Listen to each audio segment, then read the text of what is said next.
മലയാളത്തിലും തമിഴിലും തെലുങ്കിലുമെല്ലാം നിറഞ്ഞു നിന്ന നടിയാണ് മോഹിനി. ഇപ്പോൾ നീണ്ടകാലമായി അഭിനയത്തിൽ നിന്ന് വിട്ടുനിൽക്കുകയാണ് നടി. തനിക്ക് കമൽഹാസൻ സിനിമകൾ ഇഷ്ടമല്ലെന്ന് മോഹിനി പറയുന്നു. അതിന്റെ കാരണവും താരം വെളിപ്പെടുത്തി. തന്റെ സമ്മതമില്ലാതെ ഒരു സിനിമയിലെ രംഗത്തിൽ അഭിനയിക്കേണ്ടി വന്നതിനെക്കുറിച്ച് സിനിമാ താരം മോഹിനി സംവിധായകൻ RK സെൽവമണിയുടെ കൺമണി എന്ന സിനിമയിലെ ഒരു രംഗത്തിൽ അഭിനയിക്കാൻ നിർബന്ധിക്കപ്പെട്ടുവെന്ന് മോഹിനി അടുത്തിടെ ഒരു അഭിമുഖത്തിൽ വെളിപ്പെടുത്തി. സിംസ്യൂട്ട് സ്വീക്വൻസ് ആയിരുന്നു അത്.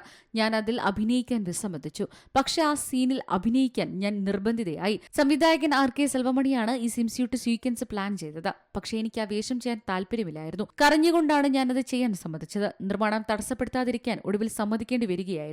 എന്റെ അനുമതിയില്ലാതെ ഞാൻ അമിതമായി ഗ്ലാമറസ് ആയ ഏക സിനിമ കൺമണിയാണ്. കൂടാതെ കമൽഹാസൻ സിനിമകൾ തനിക്ക് കാണാൻ ഇഷ്ടമല്ലെന്നും മോഹിനി പറഞ്ഞു.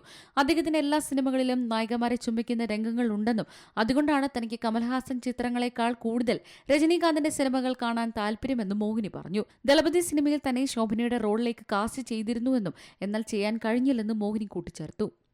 Entertainment desk, C Malayalam news.